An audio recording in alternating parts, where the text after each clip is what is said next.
সবাইকে সবাইকে স্বাগতম। ওয়েলকাম এভরিওয়ান, গুড মর্নিং এবং আসসালামু আলাইকুম আমার তরফ থেকে।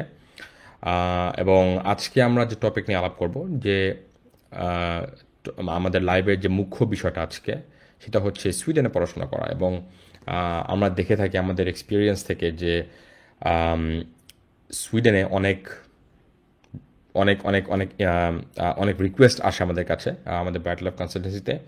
এবং তারা আমাদেরকে অনেক কোয়েশ্চেন্স জিজ্ঞেস করে, অনেক কমন কোয়েশ্চেন্স জিজ্ঞেস করে যে আচ্ছা ভাইয়া, আসলে সুইডেন কীরকম অপরচুনিটিস আছে, পড়াশোনার জন্য কি সুযোগ আছে, কি কি ডিগ্রিজ আছে, কোন লেভেলে আছে, তাই না? এবং কস্ট কী হতে পারে, জব অপরচুনিটিস কী আছে, আইএলটিএস এর কী কী রিকোয়ারমেন্টস। তো এই বিষয়গুলো আমাদের কাছে অনেক কমন কোয়েশ্চেন্স এসে থাকে। তো আমরা আমাদের যথাসম্ভব আমরা চেষ্টা করি সবাইকে রিপ্লাই দেওয়ার জন্য, সবাইকে অ্যাড্রেস করার জন্য। বাট যেহেতু অনেক কমন কোয়েশ্চেন্স অলওয়েজ আসে, এটা হয়তো সম্ভব হয়ে ওঠে না আমাদের পক্ষে। সো আমরা চিন্তা করি যে ঠিক আছে, একটা লাইভ করি যেখানে এসে আমরা এই কমন কোয়েশ্চেন্সগুলোকে অ্যাড্রেস করবো, যেন এটা আপনারা পরে এই ভিডিওসগুলো দেখে যেন আরও যে ইনফরমেশনসগুলো আপনারা চাচ্ছেন সেটা পেয়ে যান। এবং ফার্দার কোয়েশ্চেন্সের জন্য আপনারা আমাদের ব্যাট ল্যাব কনসালটেন্সিতে এসে যোগাযোগ করেন। সো আমরা শুরু করি। সো প্রথমে সুইডেন কোথায়? তো অনেকে হয়তো জানেন না যে সুইডেন হচ্ছে কোথায় অবস্থিত। সেটা অফকোর্স এটা ইউরোপেই আছে, but more in the Scandinavian reason. So আপনার ইউরোপের নর্থে যে স্ক্যান্ডিনেভিয়ান কান্ট্রিজগুলো আছে, তো সুইডেন হচ্ছে one of those Scandinavian countries. তার আশেপাশে হচ্ছে আপনার ফিনল্যান্ড, আপনার ইস্টে, আপনার ওয়েস্টের দিকে হচ্ছে নরওয়ে, সাউথে হচ্ছে ডেনমার্ক। সো বেসিক্যালি এই কয়েকটা কান্ট্রি মিলে ওই রিজনটাকে স্ক্যান্ডিনেভিয়া বলা হয়। সেটা কোয়াইট নর্থে। এবং আমি আপনাদেরকে বলবো, নর্থ হওয়ার কারণে এটা আসলে অনেক অনেক ঠান্ডা একটা একটা দেশ। সো উইন্টার অনেক ঠান্ডা পড়ে, বাট সামারগুলো খুব সুন্দর, অনেক গরম পড়ে। সো আপনার ওয়েদারটাও ইটস ভেরি ইন্টারেস্টিং। আপনি যদি কখনো সুইডেনে যান, আপনি দেখতে পারবেন যে ওয়েদারটাও কোয়াইট কন্ট্রাস্টিং। তো এখানে হচ্ছে আপনার সুইডেন। এবং অনেক ক্ষেত্রে অ্যাজ এ কান্ট্রি সুইডেন হচ্ছে ভেরি ওয়েল নোন। তো আপনাদের কোয়ালিটি অফ এডুকেশন বলতে পারেন, তারপর বলতে পারেন যে কোয়ালিটি অফ লিভিং, তারপর সোশ্যাল সিকিউরিটি, সোশ্যাল বেনিফিটস, তারপর আপনার মানে ওখানে কালচার, তারপর আপনার সিকিউরিটি, অপরচুনিটিস, মোটামুটি সব কিছু মিলিয়ে আপনার সুইডেন হচ্ছে একটা প্রসপেক্টিভ কান্ট্রি, যেখানে মানে আমাদের মতো যারা বাংলাদেশ থেকে আমরা যারা আসি, আমরা স্ট্রাগল করি, বাইরে এসে আমরা কিছু করতে চাই, থাকতে চাই, এরকম অপরচুনিটি সুইডেনে পাওয়া যায়। এবং আগেও ছিল, এখনও আছে, এবং আস্তে আস্তে সেটার কারণে সুইডেন একটা খুব পপুলার ডেস্টিনেশন হয়ে যাচ্ছে ইন ইউরোপ। সো সেই ক্ষেত্রে আমরা অনেক কোয়েশ্চেন্স এবং কোয়ারিজ পেয়ে থাকি স্টুডেন্টের কাছ থেকে যে ভাইয়া, আসলে দেশটার ব্যাপারে আমাদেরকে একটু বলেন, আমরা কি মানে কি আছে এখানে, কি নাই, আমরা কি এক্সপেক্ট করতে পারি। তো সেই কারণে আসলে লাইভটা করা। সো আমি আসলে একটা একটা করে টপিকে আমি আমার আমার কাছে কিছু পয়েন্টস আছে, আমি যে পয়েন্টসগুলো উঠাবো। এবং যদি আপনাদের কোনো কোয়েশ্চেন্স থাকে বা কোনো কোয়ারিজ থাকে, প্লিজ কমেন্টে আমাকে জিজ্ঞেস করবেন। সো আমি যথাসম্মতভাবে আমি এটাকে অ্যান্সার করার চেষ্টা করব। সো প্রথম যে বিষয়টা হচ্ছে আপনার আসলে কী কী পড়াশোনা করতে পারেন ওখানে। তো সুইডেনে হচ্ছে আপনি যে কোনো লেভেলে পড়াশোনা করতে পারেন। ব্যাচেলার্স আছে, মাস্টার্স আছে, এবং কি পিএইচডিও আছে। সো আমরা বেশিরভাগই কোয়েশ্চেন্স পেয়ে থাকি মাস্টার্সের জন্য। যারা বাংলাদেশ থেকে ব্যাচেলার্স করেছেন অলরেডি, তারা মাস্টার্সের জন্য যেতে চান। তো সেই ক্ষেত্রে আমরা বলতে পারি যে মাস্টার্সের জন্য অনেক অনেক অনেক degrees available, different types of degrees available. So আপনাদের আর্টস থেকে শুরু করে, বা আচ্ছা লিটারেচার, ল্যাঙ্গুয়েজ থেকে শুরু করে যে কোর্সেসগুলো আছে, ডিগ্রিজগুলো আছে, এখান থেকে আপনার সোশ্যাল সায়েন্সের জন্য ডিগ্রিজ আছে, হিউম্যানিটিসের ডিগ্রিজ আছে, এবং on the other end more technical side, যেটা আপনাদের scientific side, technical side, data science, software engineering, এইসব ডিগ্রিজও আছে। সো আপনার যে আহ, ওদের যে ডিগ্রিজের যে পোর্টফোলিও, এটা অনেক বড়। সো অনেক ডাইভার্স। সো সেই ক্ষেত্রে মানে কোনো না কোনো স্টুডেন্ট, কেউ না কেউ ওখানে তাদের ইচ্ছার মতো ডিগ্রিটা নর্মালি তারা পেয়ে যায়, কিন্তু তাদের অপশনসগুলো অনেক।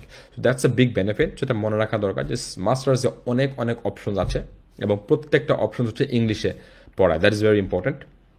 এই জন্য আমরা আমাদের ব্যাট ল্যাব কনসালটেন্সি থেকে আমরা এটাকে রেকমেন্ড করি যে আপনি যখন এবং যদি সুইডেন যেতে চান, মাস্টার্স লেভেলের জন্য চেষ্টা করতে পারেন, কারণ আপনার প্রত্যেকটা ডিগ্রি ইংলিশে হয়, এবং এটা আপনার জন্য মানে ইজি হবে পড়াশোনা করা। ব্যাচলার্সের ক্ষেত্রে ভেরি রেয়ারলি হয়তো আপনার কিছু ইংলিশের ডিগ্রিজ পাওয়া যাবে, বাট মোস্ট অফ দ্য কেসেসের ক্ষেত্রে সেটা আপনার সুইডিশ ল্যাঙ্গুয়েজে হয়ে থাকে।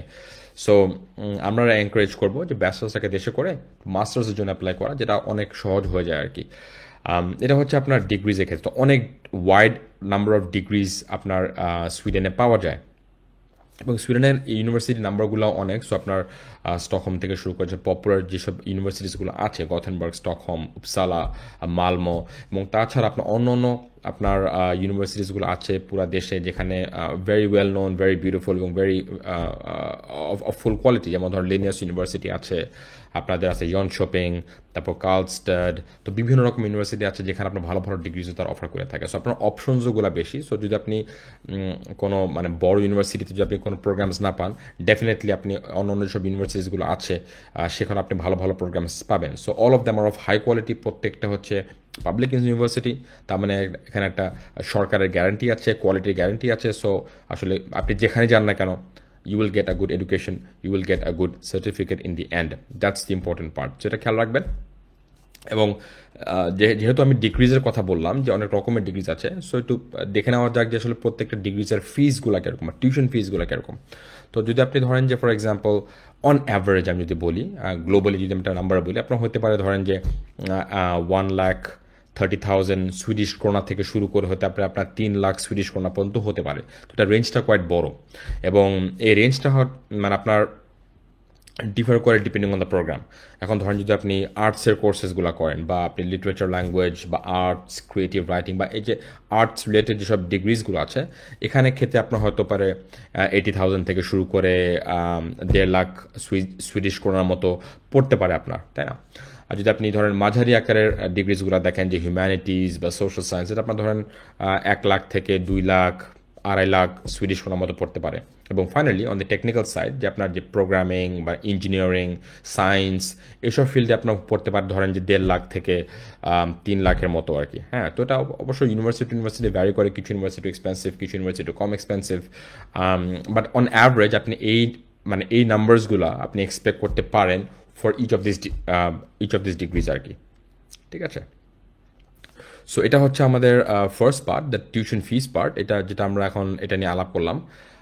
সেকেন্ড পার্টটা আমি যেটা বলতে চাচ্ছি সেটা হচ্ছে আপনার যে আসলে আপনি যখন পড়তে যাবেন, আমি যে বললাম যে প্রত্যেকটা ডিগ্রি মাস্টার্সে ইংলিশে পড়ানো হয়, তো সেক্ষেত্রে ইংলিশের যে প্রফিসিয়েন্সিটা লাগে, যে আপনার যে ইংলিশের ক্যাপাসিটি, এটা আপনি কীভাবে প্রুভ করবেন। সো আইএলটিএসের যে বিষয়টা, এটা নিয়ে একটু আলাপ করা যাক। সো সুইডেনে হচ্ছে এখন আইএলটিএসটা কোয়াইট ম্যান্ডেটরি, এবং বেশিরভাগ প্রোগ্রামেই আমি বলছি 90% অফ দ্য প্রোগ্রামে আপনাকে ম্যান্ডেটরি আপনাকে জমা দিতে হবে।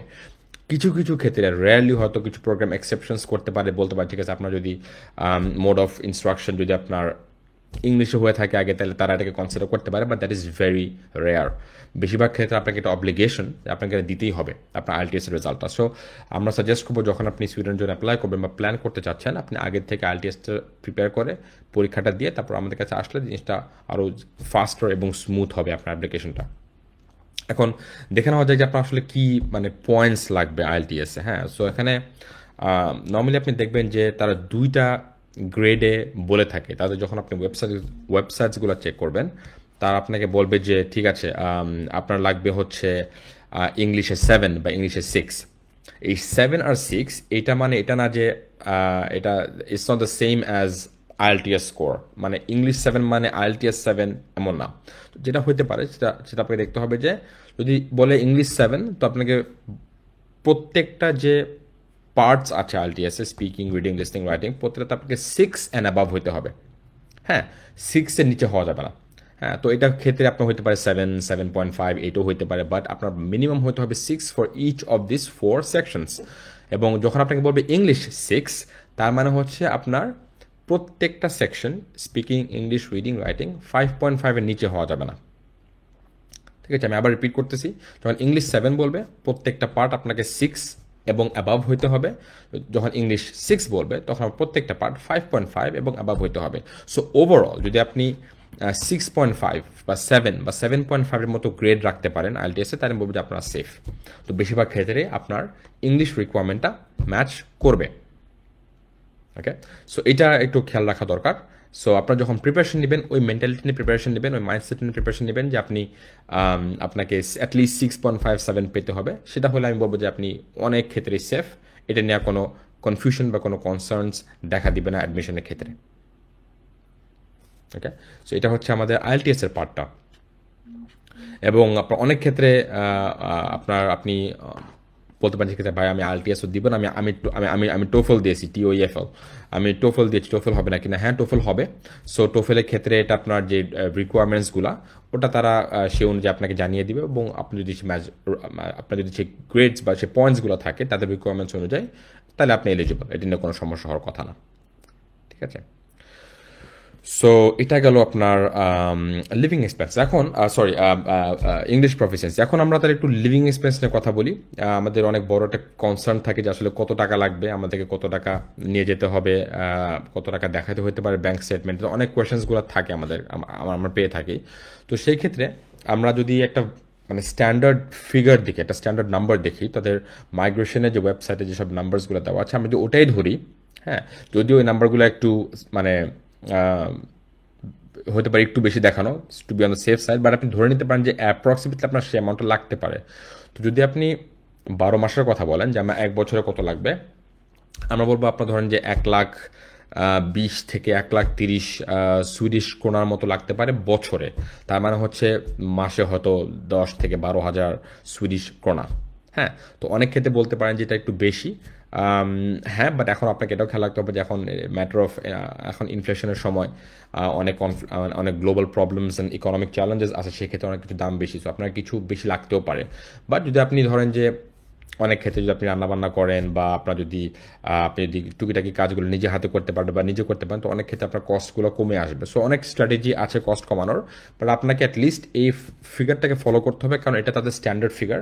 এবং আপনি যখন ব্যাংকে টাকা দেখাবেন বা ব্যাংক স্টেটমেন্ট আপনি তৈরি করবেন, আপনাকে এই ফিগারটাকে মাথায় রাখতে হবে। হ্যাঁ, ওটা ফাদার আমাদের সাথে যখন আলাপ করবেন, তখন আমরা আপনাকে ইন ডিটেলস আরও শিখাই দেবো, বুঝাই দেবো কীভাবে কত অ্যামাউন্ট দেখাতে হবে, কীভাবে দেখাতে হবে, এটসেট্রা এটসেট্রা। হ্যাঁ, তো এই নাম্বারটাকে খেয়াল রাখবেন, 1,20,000 থেকে 1,30,000 সুইডিশ ক্রোনার মতো। আর যদি আপনার সাথে স্পাউস বা আপনার কোনো পার্টনার থাকে, বা স্পাউস হাজব্যান্ড হোক বা ওয়াইফ হোক, সেক্ষেত্রে আপনাকে হয়তো কিছু অ্যাডিশনাল একটা অ্যামাউন্ট আপনাকে দেখাতে হতে পারে, সেটা আপনার 50,000 থেকে 60,000 সুইডিশ ক্রোনা এক্সট্রা দেখাতে হতে পারে ফর ইউর স্পাউস। হ্যাঁ, তো সেই ক্ষেত্রে এনিওয়েজ সেই ডিটেলস আমরা হয়তো পরে মানে উই ক্যান টক লেটার, আপনি আমাদের যোগাযোগ করেন, আমরা আপনাকে ইন ডিটেলসগুলি, নাম্বারসগুলো এবং প্রসেসগুলো ঠিকমতো বলে দিতে পারবো যে আসলে কী লাগবে। হ্যাঁ, তো এটা হচ্ছে আপনাদের লিভিং কস্টটা। এবং আমি একটা কোয়েশ্চেন্স পেয়েছি এখানে, সেটা হচ্ছে ভাইয়া পিআর পাওয়ার প্রসেসটা একটু বলবেন। ইন্ডিভিজুয়ালি কি অ্যাপ্লিকেন্ট, স্পাউস ও বেবি সবাইকে রিকোয়ারমেন্ট ফুলফিল করতে হবে, নাকি একজনের পিআর পেলেই বাকিরা পাবে? ওকে, গুড কোয়েশ্চেন। আমি কোয়েশ্চেনটা আসতেছি একটু পরে, আমি পিআরে যাব। সো ফার্স্টটা হচ্ছে আপনার লিভিং কস্টটা যেটা আমরা বললাম, এবং তারপর আমি একটু কুইকলি মানে একটু মেনশন করতে চাচ্ছি হচ্ছে আপনাদের পোস্ট মানে জব অপরচুনিটিসগুলো। So as I said, Sweden it's a good country, strong economy, আপনাদের অনেক অপরচুনিটিস আছে, অনেক বড় বড় কোম্পানিজ আছে যেখানে আপনি ইংলিশে কাজ করতে পারবেন, কোনো সমস্যা নাই। তো সেক্ষেত্রে আমি সাজেস্ট করবো যে আপনারা যখন পড়াশোনা করবেন, সেক্ষেত্রে আপনারা নেটওয়ার্কিং করবেন পড়াশোনার ক্ষেত্রে। হ্যাঁ, বিভিন্ন কোম্পানির সাথে আলাপ করবেন, চেষ্টা করবেন কিছু ইন্টার্নশিপ করার জন্য, বা প্রফেসরের সাথে আলাপ করবেন, আপনার ফ্রেন্ডের সাথে আলাপ করবেন। যদি মানে আপনি যদি নেটওয়ার্কটা থাকে, তো সেই ক্ষেত্রে আপনি অনেক ইনফরমেশনস পাবেন যে কোথায় কোন ওপেনিং আছে, তো সেই ক্ষেত্রে আপনি অ্যাপ্লাই করতে পারবেন। হ্যাঁ, তো সেই নেটওয়ার্কিংটা important, please focus on that. আর অবভিয়াসলি আপনার প্রোফাইলটাকে ইম্প্রুভ করার চেষ্টা করবেন। হ্যাঁ, আপনি ভালো করে পড়াশোনা করবেন, ভালো গ্রেড জানবেন, কিছু এক্সট্রা কারিকুলার অ্যাক্টিভিটিস করতে পারেন, ক্লাবের ক্ষেত্রে হোক, স্পোর্টসের ক্ষেত্রে হোক, যেগুলি আপনার প্রোফাইলটাকে স্ট্রং করবে। হ্যাঁ, আর যদি আপনার সুযোগ থাকে, আমি বলবো যে আপনি সুইডিশ ল্যাঙ্গুয়েজটাও একটু হলেও শিখবেন, কারণ প্রত্যেকটা ইউনিভার্সিটি, এবং আমি এটাকে আপনাকে মোটামুটি গ্যারান্টি দিয়ে বলতে পারবো যে প্রত্যেকটা ইউনিভার্সিটিতে আপনাকে ফ্রিতে সুইডিশ ল্যাঙ্গুয়েজ শেখায়। আর যখন যারা নতুন বাইরে থেকে আসে, তাদেরকে সুইডিশ ল্যাঙ্গুয়েজ বা সুইডেনের সাথে অ্যাক্লিমেটাইজ করার জন্য তারা আপনাকে ল্যাঙ্গুয়েজ কোর্সেসগুলো দেয়, এবং সম্পূর্ণভাবে ফ্রিতে। তো আপনি কোর্সেসগুলো অ্যাকোয়ার করবেন, শিখবেন এবং প্র্যাকটিস করবেন, দেখবেন যে কিছু না কিছু ফ্লুয়েন্সি আপনার মধ্যে আসবে, এবং এই ফ্লুয়েন্সিটাও আপনাকে জব পেতে পরে সাহায্য করতে পারে, because you can show the company that you are really serious about the country, এবং আপনি এখানে থাকতে চান। হ্যাঁ, তো এই একটু হলে ল্যাঙ্গুয়েজটা শেখার চেষ্টা করবেন, তাহলে এটাকে আপনার প্রোফাইলটাকে অনেক এনহান্স করবে। তো এই হচ্ছে অপরচুনিটিসগুলো। এখন আমি কোয়েশ্চেন্স আসতেছি হচ্ছে আপনার পিআরের ক্ষেত্রে, যে যে জিজ্ঞেস করলেন। সো হ্যাঁ, যখন আপনি কাজ করবেন, একে যখন ধরুন আপনি পড়াশোনা শেষ করলেন, আপনি জব পেলেন, আপনি থেকে গেলেন ওখানে, সেক্ষেত্রে আপনার পিআরের প্রসেসটা হচ্ছে আপনার নর্মালি 4 ইয়ার্সের মতো লাগে। আপনাকে 4 ইয়ার্স ট্যাক্স পে করতে হবে, একটা ভালো সিটিজেন হয়ে থাকতে হবে, কোনো ক্রিমিনাল রেকর্ড বা কোনো প্রবলেম্যাটিক রেকর্ডস থাকা যাবে না, সব রুলস ফলো করতে হবে এটসেট্রা। যখন আপনি প্রপারলি এই রিকোয়ারমেন্টটাকে ফুলফিল করবেন, আপনি পিআর জন্য অ্যাপ্লাই করতে পারবেন। অ্যাপ্লাই করার পর তারপর হচ্ছে আপনার প্রসেসটা হবে। যদি আপনার পিআর হয়ে যায়, তো সেক্ষেত্রে আপনার যে যদি কোনো স্পাউস থাকে সাথে বা আপনার বাচ্চা থাকে, আপনার পিআর হলে আপনার স্পাউস এবং আপনার বাচ্চার জন্য আপনি অ্যাপ্লাই করতে পারবেন। অটোমেটিক্যালি হয়তো হয় না, বাট অ্যাপ্লাই করতে হবে। অ্যাপ্লাই করলে সেই ক্ষেত্রে আপনার প্রসেসটা খুব ইজি, বিকজ একজনের থাকলে অন্যদেরও হয়ে যায় নর্মালি আর কি, যদি কোনো প্রবলেমস না থাকে। সো এটা হচ্ছে আপনার আনসার। সো ইয়েস, আপনি যদি নিজে পান তো আপনার স্পাউস বা আপনার বাচ্চার ক্ষেত্রে সেটাকে এক্সটেন্ড করা যাবে বা তাদের জন্য অ্যাপ্লাই করা যাবে পরে, এবং আফটার দ্য পিআর কিছু বছর পর হয়তো আপনি পাসপোর্টটা হয়তো পেয়ে যাবেন। সেটার জন্য আপনার যে প্রসেসগুলো ওটাকে ফলো করতে হবে। ঠিক আছে? So I hope that answers your question.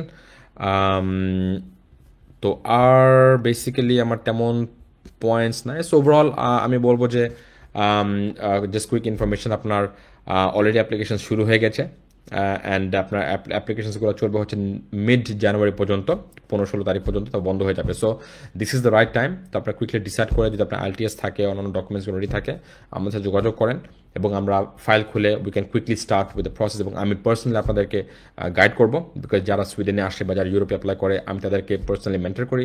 So আমার সাথে আপনি বসতে পারবেন, উই ক্যান ডিসকাস, এবং ইন ডিটেলস আমরা তখন আপনার অ্যাডমিশন প্রসেসটাকে আমরা স্ট্রিমলাইন করে সাবমিট করে দিব। ঠিক আছে? এবং তারপরে যে সাপোর্টগুলো আপনার লাগবে, ব্যাঙ্ক স্টেটমেন্টের ক্ষেত্রে হোক, আপনার ডিপার্চারের ক্ষেত্রে হোক, সেই জিনিসগুলো আপনাকে আমরা ফুললি A to Z সাহায্য করবো ইনশাল্লাহ। আরেকটা কোয়েশ্চেন আসছে মিল্টনের থেকে। হ্যালো ভাইয়া, for the masters programme how much time will I be able to get for part time jobs? Well, আপনার পার্ট টাইম জবসের যে রুলটা, এটা হচ্ছে আপনার আপনাকে যে যখন আপনি ভিসা পাবেন, ওখানে যে আপনাকে প্রথম আপনি কাজ করতে পারবেন না, ওখানে যে আপনাকে আমার মনে হয় একটা সার্টেন নাম্বার অফ ক্রেডিট আপনাকে শেষ করতে হবে। ধরেন যদি আপনি নর্মালি 30 ক্রেডিট হয়ে থাকে, উইচ ইজ 1 সেমেস্টার, যদি আপনি 1 সেমেস্টার ওখানে শেষ করেন, তারপর ইউ ক্যান অ্যাপ্লাই ফর মানে ওয়ার্ক পারমিট। হ্যাঁ, এর আগে করা যাবে না। সো আপনাকে যেতে হবে কিছু টাকা হাতে নিয়ে, এবং যে আপনি পড়াশোনা তো ডেফিনেটলি করতে হবে আপনাকে, পড়াশোনা না করলে আপনাকে সে পারমিটটাও দিবে না। তো পড়াশোনা শেষ করতে হবে, আপনি কারো করবেন, পাশে আপনি অ্যাপ্লাই করতে পারেন যে I want to work part time to get some extra মানি। তো সেক্ষেত্রে আপনি যদি আপনাকে পারমিটটা তারা দিয়ে দেয়, সেক্ষেত্রে নর্মালি আপনার 20 ঘন্টার মতো হয়ে থাকে, 20 থেকে 25 ঘন্টা। I am not very sure, আগে 20 ঘন্টা ছিল, এখন হয়তো চেঞ্জ হতে পারে, বাট এই বেশি হবে না, 20 থেকে 25 আওয়ার্স। এবং মোটামুটি সুইডেনের সব জায়গাতেই এটাই অ্যাপ্লিকেবল। বাট এটাও খেয়াল রাখা দরকার যে আপনার part time jobs would depend আপনি কোথায় আছেন। তো বড় শহরগুলোতে একটু বেশি থাকতে পারে, একটু ছোট শহরগুলোতে কম থাকতে পারে, আসছে, বাট আপনাকে খুঁজতে হবে।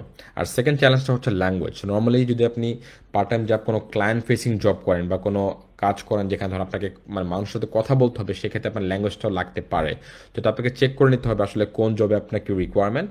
বাট সেটা হচ্ছে নেক্সট মানে পরের বিষয়টা আর কি। বাট আপনার just for getting the permit আপনি পড়তে হবে 1 বছর, 1 সেমেস্টার পড়া শেষ করতে হবে, অ্যাপ্লাই করতে হবে, পেতে হবে, এবং আপনাকে পড়াশোনাটাকে কন্টিনিউ করতে হবে।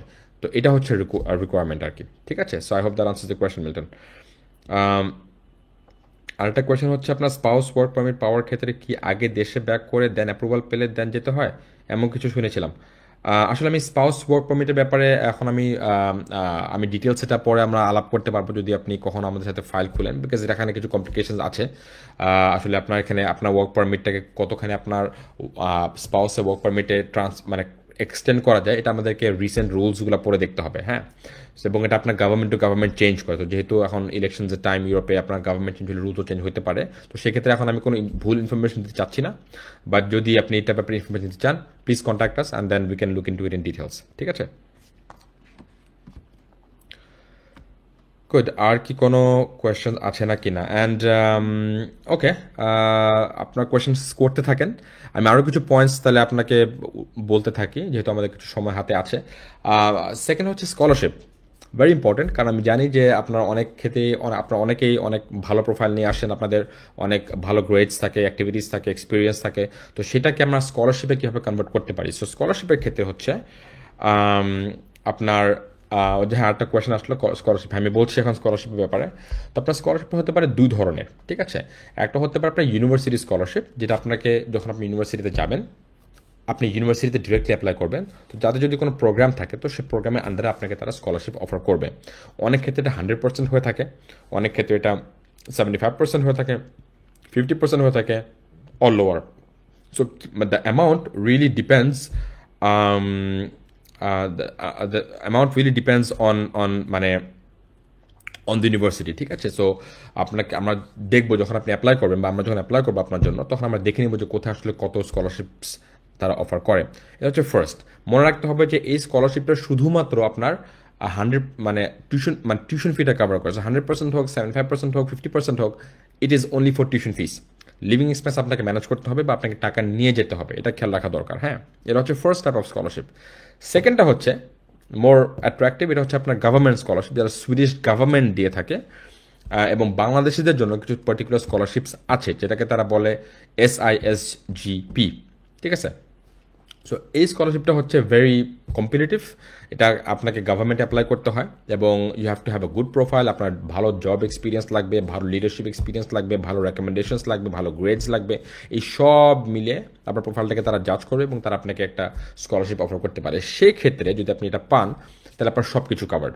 তারপর টিউশন ফি কাভার্ড, আপনার লিভিং এক্সপেন্স কাভার্ড, আপনার এমনকি আপনার মেডিকেল ইন্স্যুরেন্স, তারপর অন্য অন্য যেসব বিষয়গুলো আছে, আপনার মানে ট্রাভেলিং এক্সপেন্সেস বলতে পারেন, তারপর ব্যাক অ্যান্ড ফোর্থ যে প্লেন ফেয়ার, মোটামুটি তার সব কিছু কভার করে। সো বেসিক্যালি আপনাকে কোনো টাকা আপনাকে খরচ করতে হবে না আপনার পকেট থেকে, যদি আপনি কখনো এই স্কলারশিপটা পান। বাট বলে রাখা দরকার যে অবভিয়াসলি স্কলারশিপটা is very very competitive. Bangladesh থেকে অনেকে অ্যাপ্লাই করে এবং আমি জানি আমাদের থ্রুতে অনেকে অ্যাপ্লাই করেছে। So I know that is very competitive, ঠিক আছে? তো আপনার খুব ভালো প্রোফাইল না হলে আমি রেকমেন্ড এটাতে অ্যাপ্লাই করার জন্য করবো না। আপনার ইউনিভার্সিটির জন্য অ্যাপ্লাই করতে পারেন ফর দ্য স্কলারশিপ, বাট এটার ক্ষেত্রে আপনাকে একটা এক্সেপশনাল প্রোফাইল লাগবে। হ্যাঁ, তো সেটা আমরা হয়তো যদি আপনি মনে করেন যে আপনি এলিজিবল, আপনি পেতে পারেন, তো সেই ক্ষেত্রে উই ক্যান ডিসকাস, আপনি আমার সাথে কথা বলতে পারেন। আমরা তখন মানে প্রোফাইল দেখে আমরা একটা অ্যাসেসমেন্ট করতে পারবো যে আসলে এটা আপনার জন্য অ্যাপ্লিকেবল কিনা। এটা বলে রাখা দরকার যে আমি নিজেও এই স্কলারশিপটা পেয়েছিলাম যখন আমি গিয়েছি সুইডেনে আজ থেকে 10-11 বছর আগে। তো আমি এই গভর্নমেন্ট স্কলারশিপ নিয়ে গিয়েছিলাম। So I know it's really good, but it's also very difficult to get, ঠিক আছে? সো উই ক্যান ডিসকাস যদি আপনি ইন্টারেস্টেড হয়ে থাকেন পরে। Please contact us and open a file. আচ্ছা, এখানে তারপর আরো কিছু কোয়েশ্চেন আসতেছে। এটা হচ্ছে I heard unlimited work permit in Sweden for students. No, that is wrong. আপনি কোথাও পৃথিবীর কোনো দেশে আপনি কোনো আনলিমিটেড ওয়ার্ক পারমিট পাবেন না। আপনাকে ওয়ার্ক পারমিট তারা দিবে for certain period of time. হ্যাঁ, এটা 20 ঘন্টা হতে পারে, 25 ঘন্টা হতে পারে, 30 ঘন্টা হতে পারে। হ্যাঁ, আপনার সামারে আপনি একটু বেশি কাজ করতে পারবেন, কারণ আপনার সামারে ছুটি থাকে, নর্মালি আপনার একাডেমিক ইয়ারটা অফ, তখন হয়তো আপনি 40 ঘন্টা 60 ঘন্টা কাজ করতে পারবেন কিছু ক্ষেত্রে। But it is not possible to work unlimited. এবং এটা বলে রাখা দরকার যে আপনি আনলিমিটেড কাজ করতে পারবেন না যদি আপনার উদ্দেশ্য হয় পড়াশোনা করা যাওয়া, মানে ইউনো টু স্টাডি। আপনি পড়াশোনার পাশাপাশি আপনি আনলিমিটেড কাজ করতে পারবেন না, দ্যাটস নট পসিবল। সো আপনি কিছু কাজ করতে পারবেন, আপনি কিছু মানে এক্সপেন্সেস কভার করার জন্য, but not all the time. Because আপনাকে আসলে রিয়েলি পড়াশোনার থেকে ফোকাস করতে হবে। যদি পড়াশোনাটা ফোকাস না করেন, যদি আপনার গ্রেডসগুলো আপ টু মার্ক না আসে, আপনাকে তারা ধরেন যে যদি আপনি কিছু কোর্সেসে ফেল করেন, আল্লাহ না করুক, তাহলে সেক্ষেত্রে হয়তো আপনাকে তারা আপনার রেজিস্ট্রেশনটাকে কোয়েশ্চেন করতে পারে। যদি আপনার রেজিস্ট্রেশন তারা কোয়েশ্চেন করে, তারা আপনাকে ওয়ার্ক পারমিট দিবে না। Okay, so it's all connected. So আপনাকে পড়াশোনাটাকে আগে প্রায়োরিটি দিতে হবে, এটা খেয়াল রাখা দরকার। হ্যাঁ, আরেকটা কোয়েশ্চেন আসলে, ভাইয়া ইংলিশ ডিপার্টমেন্টের স্টুডেন্টরা নাকি এমওআই দিয়ে যেতে পারবে? এমওআই দিয়ে কি আদৌ পসিবল নাকি না আইএলটিএস দেওয়াটা সেফ? আইএলটিএস দেওয়াটা safe. MOI as I shed, আমাদের এবছরও একজন স্টুডেন্ট আছেন যে ইংলিশে পড়াশোনা করেছেন, ইংলিশ লিটারেচার এবং ল্যাঙ্গুয়েজে, এবং সে অ্যাপ্লাই করেছেন। তার ক্ষেত্রেও আইএলটিএসটা দিতে হয়েছে, তাকে আইএলটিএসটা লেগেছে এবং ভালো একটা রিকোয়ারমেন্ট লেগেছে। তার ক্ষেত্রে এটা ছিল আইএলটিএস 7। হ্যাঁ, সো আমি বলবো যে ইটস ভেরি সেফ। আপনি আইএলটিএসটা দেন, it's a good way to prove your capability in English, এবং to also show the embassy that you are serious, ঠিক আছে? এটা এমবেসিও জাজ করবে। সো সেই ক্ষেত্রে আইএলটিএসটা দেন, আইএলটিএস দিয়ে তারপর আসেন, then we can apply for the admission. অনেকের কোয়েশ্চেন হচ্ছে, হ্যালো ভাইয়া, আমি আইইউবি ল ডিপার্টমেন্ট থেকে লাস্ট ডিসেম্বরে অনার্স কমপ্লিট করেছি, কংগ্রাচুলেশনস অনেক। আমি আমার ওয়াইফকে নিয়ে যেতে চাচ্ছি। আমার ওয়াইফ কি স্পাউস ভিসাতে গিয়ে ওখানে পড়াশোনা করতে পারবে? অ্যান্ড এলএলএম এক্সপেন্সেস কেমন হতে পারে? স্কলারশিপ নিয়ে আমি কোন স্টেজে শিওর হতে পারবো? ওকে, সো আমি একটা করে যাচ্ছি। আপনি আপনার ওয়াইফ পড়াশোনা করতে পারবে ডেফিনেটলি। তো আপনি যদি ওয়াইফ ওখানে যায় আপনার সাথে, যে আপনি নেক্সট সেমেস্টারে আপনার ইউনিভার্সিটিতে যদি আপনি কোনো ডিগ্রিজ ইন্টারেস্টেড হয়ে থাকেন, তো আপনি নিজ ইউনিভার্সিটিতেই তার ডকুমেন্টসগুলো জমা দিয়ে আপনি অ্যাডমিশন নিতে পারবেন, ইফ শি ইজ এলিজিবল। হ্যাঁ, তো সেটা করা যাবে ডেফিনেটলি। সেকেন্ড হচ্ছে আপনার এলএলএম এক্সপেন্স কেমন হতে পারে? আমি যেটা বললাম যে আপনার অন অ্যাভারেজ, এলএলএম স্পেসিফিক না, বাট অন অ্যাভারেজ আপনার 1 লাখ থেকে 3 লাখ সুইডিশ ক্রোনার মধ্যে পড়তে পারে। এলএলএম এর ক্ষেত্রে বা আপনার ল ডিগ্রির ক্ষেত্রে যারা ধরেন একটু স্পেসিফিক ডিগ্রি ল আর্কিটেকচার ডক্টর এই ক্ষেত্রে ইট ভ্যারিজ এবং আমি বলবো যে আপনার think of something like 1.5 lakh থেকে 2-2.5 লাখ সুইডিশ ক্রোনার মধ্যে এটা পড়ার সম্ভাবনা আছে depending on which university your applying two ঠিক আছে that's the critical part so ইউনিভার্সিটির উপর ডিপেন্ড করতে পারে আসলে ফিসটা কতটুকু ভ্যারি করবে ঠিক আছে এটা হচ্ছে নেক্সট পার্ট এবং স্কলারশিপ নিয়ে আমি কোন স্টেজে শিওর হতে পারবো আসলে আপনাকে যখন আপনি অ্যাপ্লাই করবেন আপনাকে কোর্সেস অ্যাপ্লাই করার পর আপনাকে যদি কোনো কোর্সে অ্যাডমিশন দেয় সেক্ষেত্রে সেই ইউনিভার্সিটি আপনাকে জানাবে যে আমরা এখন স্কলারশিপ ওপেন করতেছি এ হচ্ছে আমাদের link you can apply so আপনাকে জানানো হবে ঠিক আছে so then you can apply then we will help you to apply হ্যাঁ আমার মোটিভেশন লেটার্স কী কী লাগবে কি টেকনিক্স কি ট্রিক্স আছে যেগুলি আপনার লেটারটাকে আরও সুন্দর করবে যেটা আমি আপনাকে তখন আমার সাথে আমি আই উইল মেন্টর ইউ এবং সেক্ষেত্রে তখন আপনি রেডি করে আপনি একটা ডেডলাইনের আগে জমা দিবেন তো এটা আসলে অ্যাডমিশন পাওয়ার পরে আপনার সে অপরচুনিটিসটা থাকবে অ্যাপ্লাই করার জন্য ফর দি স্কলারশিপ নর্মালি তারা আগে দিয়ে থাকে না ওকে সো সেই স্টেজে আপনি শিওর হতে পারবেন maybe in 1 or 2 months after the application of your scholarship you will get to know whether you are selected or not okay good okay Naim Abrar has a question about TA so what about TAR opportunities so TAR opportunities are available so এখানে সেই ক্ষেত্রে হয়তো official opening থাকতে পারে অথবা আপনার যদি কোনো প্রফেসর থাকে যাকে আপনি পছন্দ করেন বা তার যার রিসার্চ আপনার পছন্দ দ্য টপিক আপনার পছন্দ তাকে অ্যাপ্রোচ করতে পারেন বলতে পারেন যে আমি I want to work with you get some experience learning on research আমি শিখতে চাই তাই না so I can show interest দেখালে যদি কোনো অফিসিয়াল ওপেনিংও না থাকে তারা আপনাকে হয়তো হায়ার করবে মেবি উইথ সাম সাইড মানি হয়তো আপনাকে তারা হয়তো হায়ার করবে কিছু কাজ দিবে রিসার্চের জন্য যে ক্ষেত্রে আপনি you can learn research techniques research methods and then also improve a profile যেটা আপনার জব এক্সপিরিয়েন্স হিসেবে কাউন্ট হবে and you can put on your CV yes that's a good question so look for TAR opportunities বা সবসময় থাকে না কিনা এটা আসলে গ্যারান্টিতে বলা যাচ্ছে না but speak to the Professor's যদি তাদের কোনো অপরচুনিটিস থাকে ওপেনিংস থাকে তারা আপনাকে ডেফিনেটলি জানাবে so look for the professors who are interesting for your field okay ও হ্যাঁ আর এটা আপনাকে ওখানে যে করতে হবে আগে থেকে করা যাবে না যখন আপনি যাবেন ওখানে পড়াশোনা শুরু করবেন প্রফেসরদের সাথে আপনার অ্যাক্লিমেটাইজ হবেন ফ্যামিলিয়ারাইজ হবেন সেই তখন আপনি হয়তো জানতে পারবেন যে আসলে কোনো ওপেনিং আছে নাকি না এটা আসলে আগের থেকে